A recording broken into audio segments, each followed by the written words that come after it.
Welcome to the No BS Spiritual Book Club's live streaming interview series, where leading new thought teachers, speakers, and authors share the intimate stories behind the 10 best spiritual books that inspired them the most on their spiritual journey. From well-known classics to hidden gems you might never have heard of, the No BS Spiritual Book Club saves you time and money by sharing reliable recommendations from those who've walked the path before you.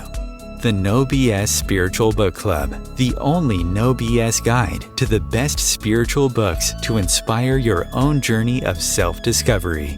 Here's your host, founder of the No BS Spiritual Book Club, Sandy Sedgbeer. Hello and welcome. Joining me today to share the 10 best spiritual books that inspired him the most on his life journey is award-winning teacher and international speaker Christopher M. Bache, whose latest book, LSD and the Mind of the Universe, is, in my opinion, probably the most important book of our time.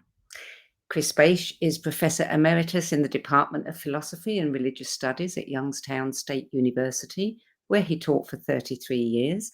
He's a fellow at the Institute of Noetic Sciences and advisory board member for Groff Transpersonal Training and the Groff Foundation. And if you want to know why I regard LSD and the Mind of the Universe as the most important book of this time, stay tuned. We'll find out more about that later in the show. Meantime, Chris Bache, welcome to the show. Thank you, Sandy. It's a pleasure to be here with you. I'm always intrigued to know what books our guests will choose, but I've been especially keen to learn and share with our audience your 10 best spiritual books. When I saw the list, I said, well, that is one list, the only one so far, where all 10 books are favorites of mine. Well, that's good to hear. Yeah. So how did you find the process of having to pick just 10?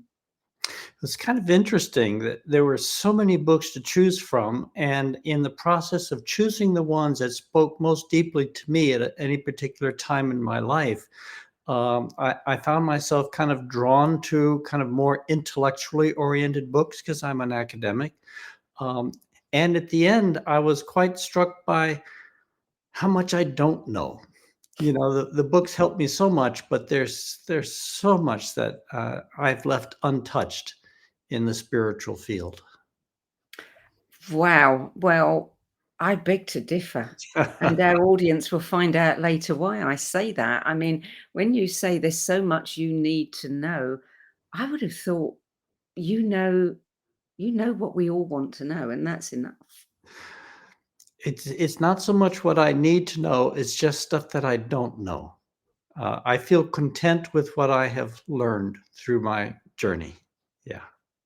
But the don't know bit, I mean, we can go on forever there, can't we? So your first book, understandably, is Stanislav Grof, Realms of the Human Unconscious, Observations from LSD Research, published in 1975. You're a great supporter of his work, aren't you? I am. I think Stan's work is so critically important to the emerging paradigm in transpersonal psychology. And I came upon this book right after I was out of graduate school, just beginning my teaching career, just beginning to look around for where to take my research next. And I came upon this first book by Stan that was published just 2 years before. And as soon as I read it, it activated something in me, and I knew I needed to get involved in this process. Even though psychedelics were illegal at the time, this was almost 8 years after they had been made illegal, I nevertheless decided to begin what became a 20-year journey working with LSD in a therapeutic protocol that Stan lays out, working with high-dose sessions, not as a clinician. I wasn't a psychologist. I wasn't primarily oriented towards healing. I'm a philosopher of religion by trade. I was interested in the cosmological significance of these substances, how they would give us had the potential to show us new insights into the deep structure of the universe. And that book just really sort of lit the fuse for me. Now, how old were you then? I was 30 years old. Yeah. Wow. And that started your 20-year journey. Yeah, between 30 and 50. That's really the book that started it all for me. Yeah. And of course, I read all of Stan's books as they came through, and I always felt that my books were largely, first and foremost, in dialogue with Stan's work. So book number 2, Ian Stevenson, 20 Cases Suggestive of Reincarnation, published in 1966. Yeah, I met this book at the same time I met Stan's book. And at the time, I was a deeply convinced agnostic with strong atheistic leanings. And I encountered this book by Stevenson, which I think presents overwhelming evidence, the first of many books of his that present overwhelming evidence that reincarnation is simply a fact of life. It's a natural fact of life, which required that I erase my entire intellectual blackboard because reincarnation had never been taken seriously by any of the courses that I had taken in college or graduate school. I had to erase the blackboard and start from scratch, which resulted eventually, about 10 years later, in my publishing my book on reincarnation, Life Cycles, which was my response to Ian Stevenson's pioneering work. So when you, I'm getting a bit of feedback now. When you went down that path, did you risk, the ire of your colleagues? I did. Actually, I went on sabbatical, my first sabbatical, and I had not planned to write a book. I had not planned to write this book, but I came back with the book, the manuscript of the book, and my colleagues were not terribly happy with it, but it got published, and then it got translated into several foreign languages, and they began to pay more attention to the subject matter. So it didn't affect your career? It didn't. I was afraid that it might when I first did it, but this is a kind of a personal karmic thing. I've paid the penalty for going against the grain in former lives. This lifetime, it seems that it's important for me to continue to go against the grain and not receive any negative consequences and only receiving positive consequences. Book number 3, Journey of Souls, Case Studies of Life Between Lives by Michael Newton, published in 1994. Yeah, Michael Newton's work is so beautiful and so important. He started as a past life therapist, then accidentally gave an ambiguous instruction to a client through which he learned that we could regress people not only to their former lives, but we could regress people to the time in between their death and their subsequent rebirth. And he began to give us not an autobiographical, people's individual experiences of what happened to them in their time between their incarnations. And his series of books just were fantastic about this. They had not been published when I published my book at first, but they certainly do complement it very beautifully. I mean, he really was a pioneer there, wasn't he? I mean, so many people I speak to trained with Michael Newton. Yeah, really was. And his description of the Bardo existence concurs with my experience in psychedelics completely, with the provision that I think he's seeing more the lower half of the Bardo, not the upper edges of the Bardo. But yeah. Well, book number 4 is Lessons from the Light, What We Can Learn from the Near-Death Experience by Kenneth Ring. And that one was published in 1998. Yeah. Again, which one of these books by each of these authors we focus on? Kenneth Ring has always been a colleague and friend. He wrote the foreword to Life Cycles. His work on near-death episodes was so critically important. I taught a course for many years at the university called Transpersonal Studies, in which we always included near-death episode research. And I always used Ken Ring's books because they were so accessible to the students and so well researched. And this book is kind of Ken's last book on near-death episode research. It's an overview, it's a compendium. It contains beautiful passages, all sorts of empirical analysis. But my favorite chapter in the book comes towards the end, where he's describing the deepest near-death episodes that he has recorded, and they are just magnificent. Personally, as a psychedelic oriented person, I feel deepest compatibility or a deepest resonance with people who have had deep near-death episodes. Yeah. So, continuing the theme, Robert Monroe, Far Journeys, his best-selling classic, published in 1985. Yeah, Robert Monroe has been a real companion to me on the journey through his works. Um, this book came out when I was on my first sabbatical and I was writing life cycles. And this book came out and I immediately made a reservation to go and do a week's training program at the Monroe Institute because I was so impressed by his work. And then I went back one more time right after he passed to go back to the Monroe Institute for a week's training to say goodbye. Monroe, I think, is an understudied figure in the consciousness community. You know, maybe it's because he's on the East Coast and doesn't penetrate West Coast circles so much. But the model of the universe that he presents that emerged over decades of his going out of his body every night, every time he went to sleep, is just a stunning model. Idiosyncratic, very candid. Monroe just says it, calls it like he sees it, but it's a very compatible model with Eastern, particularly Buddhist cosmology, the structure of the bardo, the large model. I think it's just a fantastic excursion, and I've read it multiple times through the years. Did you have many journeys when you were there?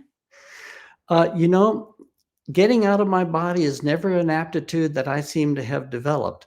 When I was there, I had definitely non-ordinary states of consciousness, expansive, diffuse, and states of consciousness where I was able to make contact, for example, with people who had died and were in the bardo, but they weren't accompanied by the sensation of being out of my body. And this is true for all my psychedelic work. I never had the sensation of leaving my body. Rather, my consciousness expanded exponentially beyond the limits of my body, but not as kind of a separate consciousness, individualized consciousness traveling out. I always wanted to go there. I never got there, but I did attend a weekend session by somebody who had trained to do it, and it didn't really work for me. I Didn't. was so disappointed. Yeah. Yeah. Book number 6, by a man whose work I love, Dwayne Elgin, Choosing Earth, Humanity's Great Transition to a Mature Planetary Civilization, published, I think that was 2020, but there's been a new edition published. Yes, he's updated it, put it in a new edition. Dwayne Elgin is a dear friend, great colleague. He's one of my heroes. He's been trying to raise the alarm about humanity's peril and what we're doing to the planet and the limitations of our understanding of the universe, the consequences of buying into a materialist paradigm instead of a living universe paradigm. One of his books, The Living Universe, from his first book on voluntary simplicity, where he points us where we need to be going, reducing our impact on the planet, living a simpler life with more focus on what we want to achieve with our life. Not a life of doing less, but a life of doing more with less. But this book, Choosing Earth, is a distillation of decades and decades of his thinking on the earth. He lays out a very carefully, scientifically informed proposal for what the next 50 years are going to look like, decade by decade. And then he follows this with a series of recommendations for how we can consciously and intelligently engage this crisis and work to ensure a better outcome. It's a beautiful book. And his wife, Colleen, has produced a film that is the companion to the book. And they're giving away the book and giving away the film for free. Dwayne says it's too important. Right now, things are too important to try to make money out of this peril. Do you know where people can go to find the movie, and what's it called? It's called, oh my goodness, I'm having a senior moment here. You can go to Dwayne Elgin's website, Okay. dwayneelgin.com, and his books are listed there, and the movie is there. His wife's name is Colleen Ledru Elgin. Yeah. I'll check it out. Yeah. Number 7, another author whose work I admire tremendously, Rupert Sheldrake, A New Science of Life, The Hypothesis of Morphic Resonance, published in 1981. Again, a person who's written such an extraordinary series of books. When I was trying to understand, as I say in my notes here, when I was trying to understand why my psychedelic purification, healing experiences had expanded so exponentially to include hundreds of thousands of human beings, the whole breadth of the human species. And later, when I was trying to understand some of the dynamics that were showing up in my classroom that seemed this permeability between my mind and my students' mind, Rupert Sheldrake's work was really helpful to me and very important because he helped me understand that our individual minds of every being is always also simultaneously networked into a species mind. So that as the species learns, the individual learns. As the individual learns, the species learns, in a complex feedback dynamic. And this was extraordinarily helpful when it helped me make the transition of thinking about what was happening in my sessions in terms of a personal model of transformation into a collective model of transformation. And this became the primary theme of my second book, Dark Night, Early Dawn, where I'm really talking about the collective, the dark night of our collective soul, the transformation of our collective soul. And that has Rupert's fingerprints all over it. He took a lot of flack, didn't he? He did. He really has, had to fight the good fight there. And yet he's said to me that some of the people who publicly deny his work privately do not. Yeah, too often in academia, we have our public reputations and our private convictions that don't match our public positions. Sad, isn't it? Yeah. That people don't feel that they can be authentic and say what they think. Yeah. And Rupert's been just a real hero in challenging the status quo in scientific thought and just pushing and pushing and pushing the issues on the table that he believes in. Yeah. So book number 8, Richard Tarnas, Cosmos and Psyche, Intimations of a New World View, published in 1996. Yeah.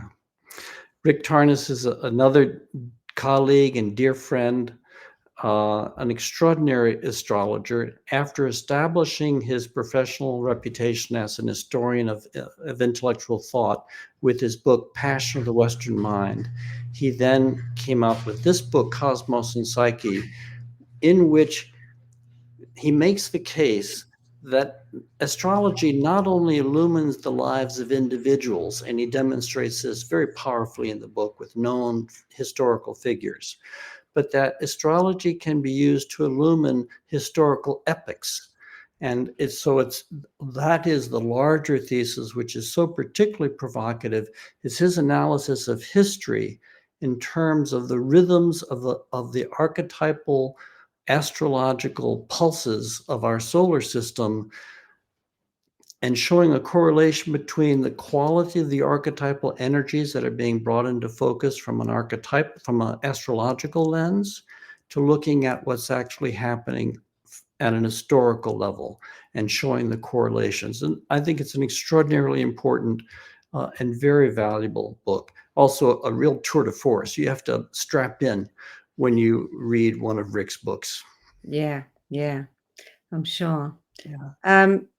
I was looking it up earlier, and I think it was the contents list. One of the things on there that caught my eye because it really relates so much to your work and what's in your book: the transformation of the cosmos, the birth of the modern self, and the dawn of a new universe, which is pretty much where we are now. But the birth of the modern self. You talk about the future human. in your book. What is the modern self? I think the modern self is a birth that was given, is the self sense that was given birth to in the age of enlightenment. And it's the rational self. It's that gives birth to science, the scientific self. Uh, and I think what we're seeing is now that the modern self is thoroughly and deeply established, the modern self is someone who, like Martin Luther, can pound his 96 Theses on the door of the cathedral and basically say to this multi-hundred-year-old religious tradition of the Roman Catholicism, you're wrong, and you're wrong on this, this, and this. That self consolidated within ourselves so that we can become critical, turn a critical lens on our history and our culture and our context. That self, now thoroughly established in history, is yielding to a postmodern self, I think. And that's the future human that so many of us are feeling, intuiting, and experiencing in our contemplative practices. The postmodern self doesn't negate the modern self, but it reconnects the modern self to the underlying deeper fabric of consciousness that runs through all things, not only through all human beings, but through all of life. So the modern self is being recontextualized within the larger fabric of existence. And that is, I think, the future human. And the way I understand the technical parts of that is in terms of the birth of the diamond soul. Well, we will talk more about that after the break. So, book number 9, Sri Aurobindo, or The Adventure of Consciousness by Sat Prem, published in 1968. Sri Aurobindo is one of my heroes. He's just such a brilliant man, Oxford educated and Hindu saint and guru, transitioned from being a political activist to being a spiritual activist.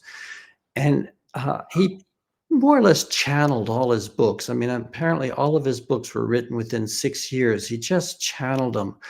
But they're very dense. You really have to sit down with a cup of coffee if you're going to read Aurobindo because he's so rich. Satprem has written a biography which basically extracts the core insights that Aurobindo presented in his writing, but he does it in a way which makes them more accessible to the average reader like me. And I really appreciated Satprem because he gives me a backdoor way into Aurobindo's thought, and it makes it easier for me when I want to tackle the primary text. We had a guest on a few months ago who recommended, I don't know if it was this book, but one of his, and was talking about how he and the mother, I believe it was, during the war, they would meditate and they would basically send thoughts, to Hitler. Good thoughts, and they would see, and they'd send thoughts to Churchill as well. And they basically sent one particular thought to Churchill about how he would mobilize, the British spirit, to back him completely. And in fact, what he then said in his next speech was almost word for word what they had transmitted. Yeah.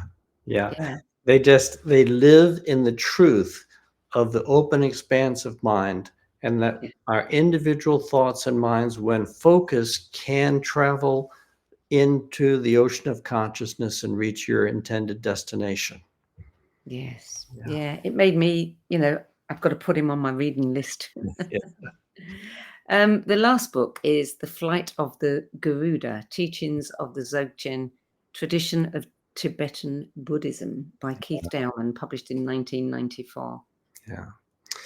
Well, Vajrayana Buddhism has been a large influence on me. And the challenge I had was which of the many books that have moved me so deeply in Buddhism could I put here? One that I considered so I just want to mention is the book Graceful Exits, which is a story of how great beings, enlightened beings, die. It's a collection by I'm blanking on her name, of just the death experiences of enlightened beings. But I chose in the end one of my favorite tantric texts, The Flight of the Garuda, which basically was a bit controversial when it was first published because many traditional Vajrayana practitioners did not believe that he should have made public such an esoteric text as this. Personally, I love it. When I read tantric texts like this, I'm always bringing to it all of my background in psychedelic experience. And when I read this text and his commentary, I just feel illumined. I feel so at home with it, and I learn so much from it that helps me process my own psychedelic experiences. Dzogchen is considered the fastest path, the direct path in Vajrayana Buddhism. It's a form of Buddhist practice which more or less kind of starts at the end instead of kind of developing stage by stage up the mountain. It kind of draws upon the insight that where we end up at the end of our spiritual practice, our end of our journey in enlightenment, is in a condition which always existed from the very beginning. It's not something which is brought into being, but it is always there, never changes, never ceases to exist, never begins to exist. Once you know that, then you can build your spiritual practice around the fact of this pre-existing condition, the direct path. And that's what this book is coming out of. Of those 10 books, do you have a favorite? I have so many. I guess I've lived my life around the first two, Stevenson and Stan Grof, just because I believe that reincarnation is an absolutely essential understanding to life. And psychedelics have been the way for me to personally explore the deep structure of the universe. So I guess I'd have to say those, but all of them are favorites of mine. They're all on my must-read list. Well, some of these people you know, of those that you don't know, who would you most like to meet? Of those I don't know. Well, I would love to have met Michael Newton. Yeah, he's now passed on, so I'll be looking him up when I die. That's for sure. Just because he contributed so much to my life. Yeah. I bet you're not the only one who'll be looking him up. Yes. Margaret Monroe says we can go anywhere and find anyone that we want when we die. All we have to do is know their ID, and so we can check up on people. That'll keep us busy until we come back again. I guess. Yeah. Yeah. Well, that's your 10 best list, but it's by no means the whole of this show. We're going to take a brief break now, and when we get back, put your listening ears on. Okay. You're listening to a No BS Spiritual Book Club interview and sharing the 10 best books that had the biggest influence on his life journey. Today is award-winning teacher, international speaker, and author of the seminal book, LSD and the Mind of the Universe, Diamonds from Heaven.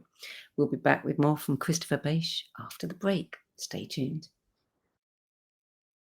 Om Times TV.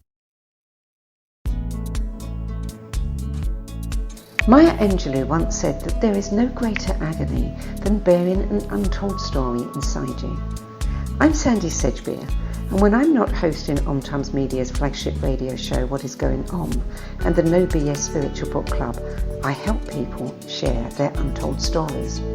Books are my life, my joy and my passion, and there is no greater reward than helping aspiring writers get their books out of their heads and into the hands of those who are waiting to read them. If you feel that you have a book in you but don't know where to begin, visit sedgbeer.com. Click on the Work With Me tab and find out how my experience helping others tell their stories might be just what you've been looking for. That's sedgbeer.com, sedgbeer.com.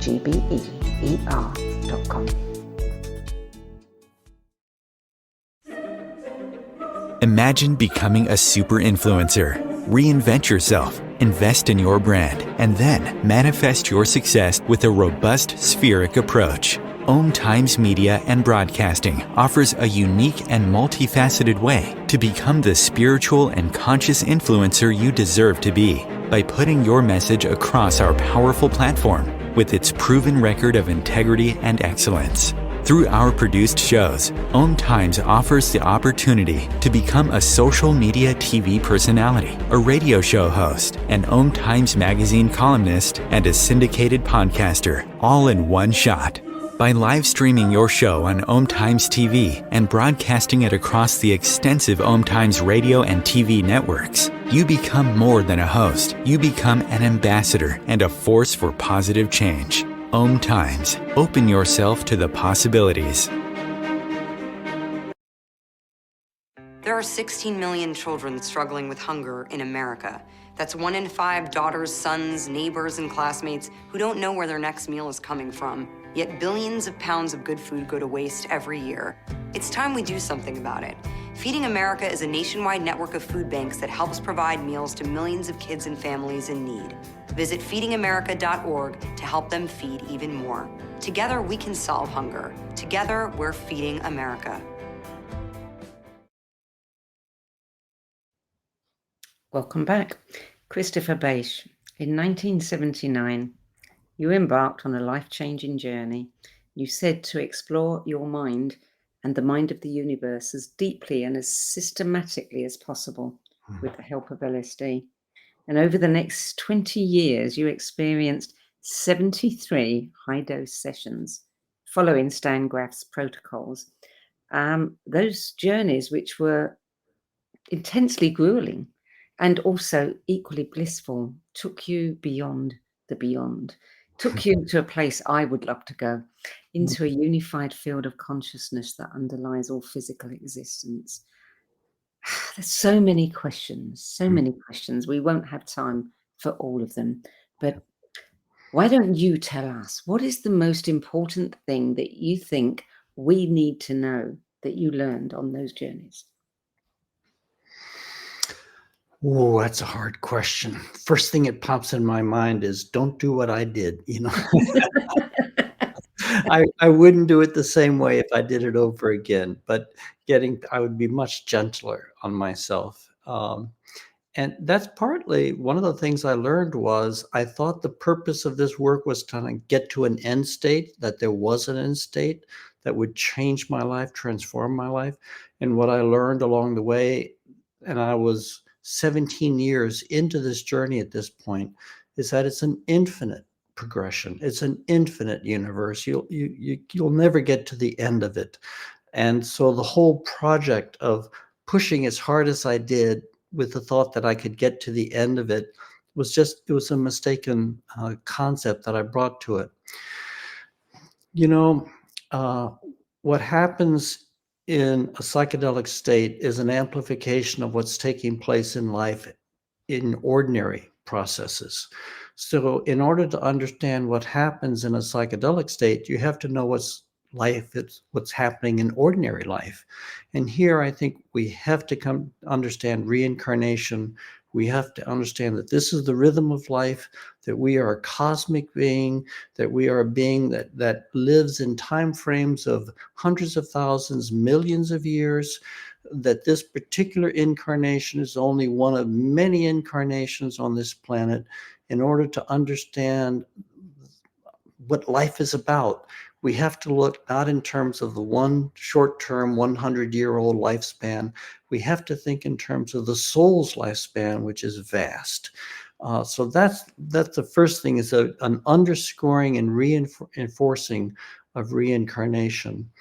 Also, just the encounter with the living intelligence, which is, I call it the mind of the universe, because our concepts of the divine and God have so many cultural limitations built into them through history. I don't want to affirm those, though I do sometimes speak of the divine, less often, but I'll talk about God. But the consciousness which one can encounter, which one can dissolve into, the intelligence, the genius. I mean, just to experience briefly the intelligence of the mind that's generating the universe, and the compassion and love and wisdom. And you know, when you just look at life, it looks hard. I mean, it is hard, and it looks like it could have been created by a despot, because it is so seemingly cruel. But in order to understand the genius of it and the wisdom of it and the compassion of it, you have to be able to step back and look very deep. It's like stepping back off of the planet to understand what's happening on the planet. And in that context, you can experience the universe as this magnificent garden that has been created specifically for our transformation, our share of it, our transformation. And we have unlimited amount of time to continue to learn and grow in this garden. And it's not an easy garden. It's a hard place to live and grow, but it offers us infinite potential to develop the essential being that we are. And our essential being is the divine being, our light of the divine. We come from the divine. We are a spark of the divine light. And yet we're small and kind of immature in the early stages, but we develop it and develop it and develop it until eventually we can become a being that has complete control over their incarnation, complete control over the health of their body, complete control over the wealth of their mind and creativity. And we're growing and growing and growing in this direction, toward that direction. And I guess one of the other major takeaways is an understanding of where we are in history, where humanity is. And here, so many visionary experiences that humanity is coming to a turning point. Humanity is coming to a bifurcation point, a radical deconstruction, followed by a reconstruction at a higher organizational level. I think we are entering, after hundreds of thousands of years of reincarnation, where we have been gestating the future human, lifetime by lifetime by lifetime, gestating the future human's form. We are now have entered the period of labor. And the day of labor is a very intense, very dangerous time, very painful time. But when it's over, the mother gives birth to a new child. And I think humanity is in the process of giving birth to a new child, to the latest iteration of its own fundamental form. I think we're witnessing in this century and the next a shift in the collective psyche, a shift in the fundamental architecture of the collective unconscious, so that all future beings who are born after we make this transition will be living in the context of a different, fundamentally structured psyche. This is what I call the birth of the diamond soul. I think that after all these years of incarnating, we are reaching a period in history where these lives are coming together inside us. And as they come together, we first have to purify and heal all their broken and hurt pieces. But as we do that, they move into deeper and deeper synthesis. And eventually, either gradually or suddenly, there is an ignition that takes place, and the soul is born. And that is, the soul is the intelligence that holds all of our experiences through all of our incarnations. And that, I think, is the emerging future human in history. The soul is being born inside human history. So how can I pick and choose which of those concepts is the most important? Yeah, I know. Well, you said in the book that there are many, many layers to heaven and to the death experience, and that there is no hell, but there is confrontation and accountability. Is that what many people, regard as the life review Yeah. or karma? Yeah. Tell us a little bit more about that. You know, our understandings of the God and our understandings of life have been so primitive historically. I mean, we only began to make contact, experiential contact, with the core essential nature of our being, the divine nature of our being, about 5,000 or 6,000 years ago as a species. And we're just getting started. And so many of our concepts of God and punishment and reward and heaven, hell, I think they're just completely inadequate to really understand the true scale and scope of the intention of creation. Uh, when we die, in the life review, we encounter not only a detailed remembering of everything we've ever done in this lifetime, but we also experience how it impacted, how it touched the lives of those around us, both directly and indirectly touches their lives. And to the extent that we have made bad choices, then that comes back to us in the experience of hell. And to the extent that we've made good choices, that comes back to us in the experience of heaven. But in the end, the goal of this whole system is not to punish us or reward us in some cheap way, but to educate us, to teach us so that we can learn. So we learn from our mistakes and we learn from the things we've done well, and we keep on growing. We keep on moving through. The idea that infinite intelligence and infinite compassion could produce something like the eternal damnation that hell envisions is just ridiculous. It's done so much damage, I think, to human beings through history, and it's just wrong. Yeah. Mhm. It's the experiences you've had, and the concept of the infinite is a very hard concept. To think that you could go on journeying and journeying and journeying and reincarnating and reincarnating. The mind has to get to a point where it says enough. I don't want to do this anymore. It's endless. Yeah. How, how do you feel about that? I think when we die, we go home. I mean, we return to spirit and we return to our soul, the larger consciousness, and we are brought back into peace. We're brought back into wholeness, and we're brought back home. Now, the trick is there are many, many levels of home. And so you can experience homecoming in the spiritual world at an introductory level, an intermediate level, and a very advanced level. There are many levels of joy. So I think there is a sense in which we get to stop and pause and rest and refresh ourselves after every incarnation. Now, there are sometimes some people die under such traumatic circumstances that can get thrown off in different ways. But for the most part, most people return home without any difficulties. When we are there, we are restored, we are reconnected with the divine. And it's in that context where we make the choice of first whether to incarnate again and where to reincarnate again and ask what to reincarnate again. So I think it's natural as we go through life, if we live our life well, we're tired at the end.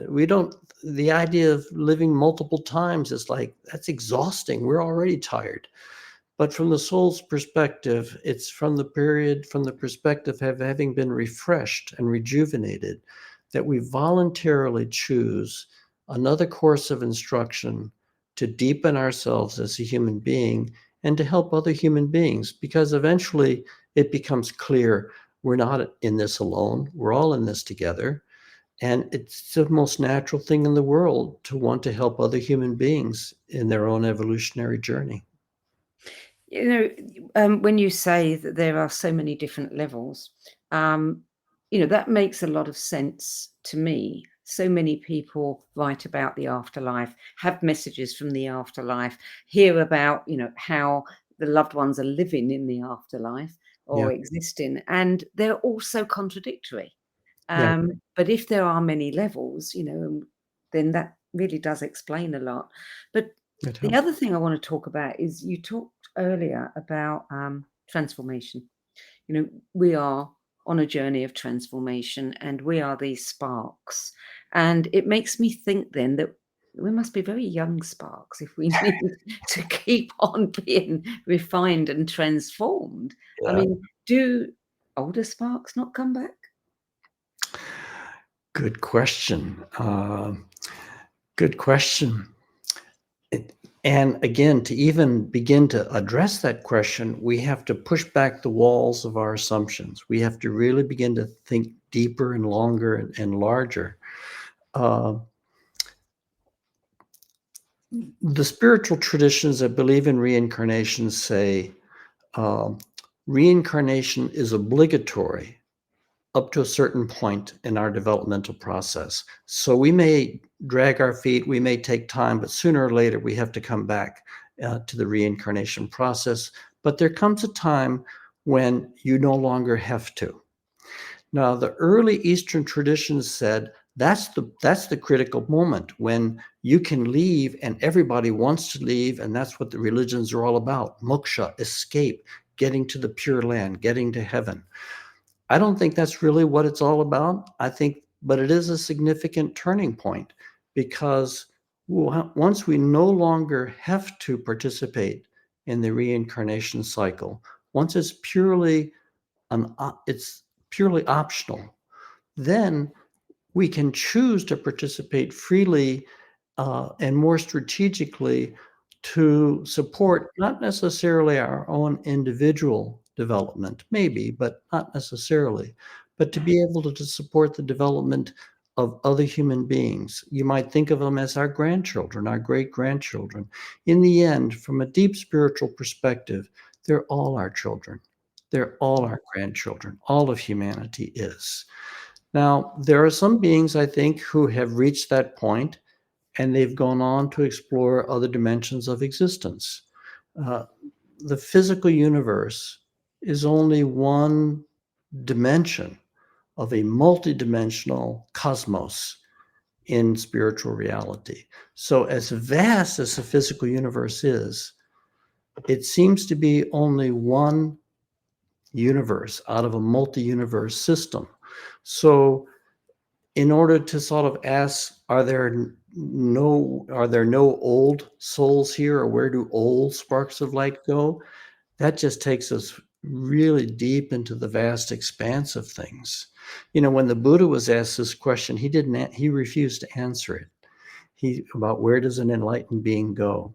He said that however he answered it, it would confuse the listener, and it was better to just work on your own transformation until you can have the experience of awakening yourself, and then you'll know for your own truth where we're going when we die and what's available to us when we die.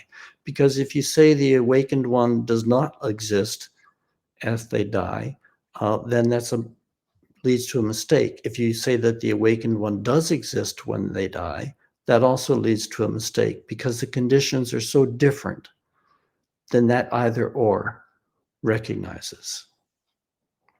You talked about this incredible, intelligent consciousness, this, I'll call it a divine being, because I don't know how else to describe it. But of course, calling it a being minimizes it. It's infinite. Is this something that we all can experience? Oh, yes, absolutely, because its nature is our nature. And so when we experience the deepest aspect of our own being, we experience its being, we experience its nature. It's impossible to step out of this being. This being, the body of this being, is the body of the universe. All the vast expanse of spiritual reality is the consciousness of the universe, the non-physical aspect of this being. And again, like you, I hesitate to call it a being because that gives it kind of a boundary quality, and there are no boundaries. Yeah. But yeah, this is, not only can we experience it, but it is our destiny to experience it. And I think when we die, we return to the remembrance of this nature. And that's why we want to incarnate again, in order to deepen our experience of our essential nature. It's kind of like when we die, our cup is filled to the brim, but you can have a half a cup, 3/4 of a cup, a full cup, or 2 cups, and we want a bigger and bigger cup so we can experience more and more of the divine bliss. And this, You said in the book how painful it was. It became painful to leave the presence of that being, and that's ultimately one of the reasons why you stopped having the sessions. yeah. Have you found other ways to experience it that aren't so painful? The full intensity of communion with the divine light of existence? No, I have not found other ways of experiencing it in its full intensity. I have committed myself to grabbing physical existence, my physical existence, and not letting it go, and learning to love the manifest body of the divine in that I see around me, in every person, and in the stars at night. I am comfortable in this world, and I love this world, and I do my spiritual practice, and but in terms of getting access to those same dimensions of diamond luminosity, no, I've had to let go of that for the time being. That said, I know there are beings who do. I know there are great spiritual beings, truly, the Mahasiddhas, the great beings who are able to live in conscious communion with those subtle planes of existence. I don't happen to be one of those beings yet.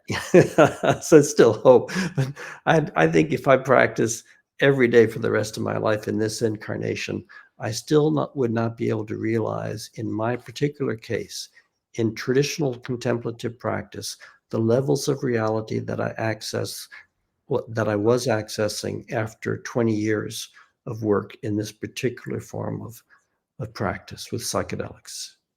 But knowing what you know, knowing what it feels like, knowing, where you've been and what you've experienced, it must make life a little bit hard, knowing that that is always there. It makes it hard, and it makes it easier. It makes it easier because now I know. I know it in my heart and in my bones that we are always surrounded and suffused with this divine intelligence and love, and one can draw on it continuously. So that, in that sense, it makes it easier, because the greatest burden, I think, of physical existence is not knowing. And we get driven crazy by not knowing. Mm. And Yeah. that burden has been lifted from me. But it does make it hard in the sense that and this is nothing unique to psychedelic journeys, people who have deep NDEs, near-death experiences, the same thing, they have to, it's a challenge to come back into time and space and be content with living here. And that aspect, it is harder, because you know that it's there, and you know that it's only your own silliness which is keeping you from enjoying it fully right here, right now. It's only my own imperfections which are keeping me out of that state right here, right now. Mm. This 200 years of transformation that we are going to go through, Yeah. it's a wonderful thing, and it gives a lot of people a lot of hope, and goodness knows, we're all aware of what's happening in the world today and how challenging that is to live with, and many people are very afraid. But when we're in a human form, if we haven't had the experiences that you've had, Yeah. it's also very hard to think, I'm not going to see it in my lifetime. I've got to wait a couple of 100 years. It just sounds too much. The timetable was not given to me. And the details of the transformation were not given to me in my visionary experiences. What I was given was the experience of the human species undergoing the pain of a deep and profound global collapse. And the beauty and the certainty that we would make it through. And a lot of people are beginning to think that we're not going to make it through. It's an extinction event. My visionary experience is that we do make it through, and we are profoundly changed in this process. it's kind of like, when a woman starts labor in the morning, when she's starting labor, she might think, oh, I don't want to do this today. Let's do something else. But there's no choice. We're in it. And I think that's what's going to happen to us now. We may not want to be in it, but we're in it. And the key to navigating it well is to do it well. Each of us has a small share in this collective transformation. And the actions of individuals have disproportionately large outcomes in a time of intense and accelerated change in nonlinear systems, so that each one of us can have a positive impact on a good outcome of this crisis that we're going through. And I don't know how long it's going to take us, but this is the work of the hour. This is what we are all here working toward. Yeah. And it's not as though we're not going to experience that transformation, because if we keep coming back, Yeah. we're definitely going to be a part of it. Yeah. And I think the joy when we begin to experience in between our lifetimes and on earth eventually, when we experience this new human being that is coming forward in history, and we aren't, nature or the force behind nature is giving birth to this being. When we experience this being, it's just like experience a newborn babe. It will all be worth it. All the pain and suffering will be worth it. This is an extraordinary event in human history. Chris Bache, I'm afraid we're out of time. Thank you for adding your 10 best list of spiritual books to the No BS Spiritual Book Club's library of recommendations. And thank you for taking that journey for all of us. Thank you, Sandy. Thank you for the work you're doing. Thank you for the tremendous source of information that you bring into the world. You're just doing such good work. And thank you for the attention you've paid my work. Thank you, Chris. So Christopher Bache's 10 best list can be found at the No BS Spiritual Book Club. And if you go to Sandy's Bookworms, you can download an excerpt from LSD and the Mind of the Universe, Diamonds from Heaven, which is published by Inner Traditions Bear and Company. For more information about Chris's articles, events, and other books, visit his website at chrisbache.com. This show is also available as a free downloadable podcast at ometimes.com, Spotify, iTunes, Amazon, Audible, and all of the major podcast platforms. So if you'd rather listen than view, you know where to go for it. That's it for this week. I'm Sandy Sedgbeer. I'll be back at the same time next week with another 10 best interview for the No BS Spiritual Book Club. Till then, it's goodbye from me, and thank you deeply to Chris Bache. Thank you, Sandy.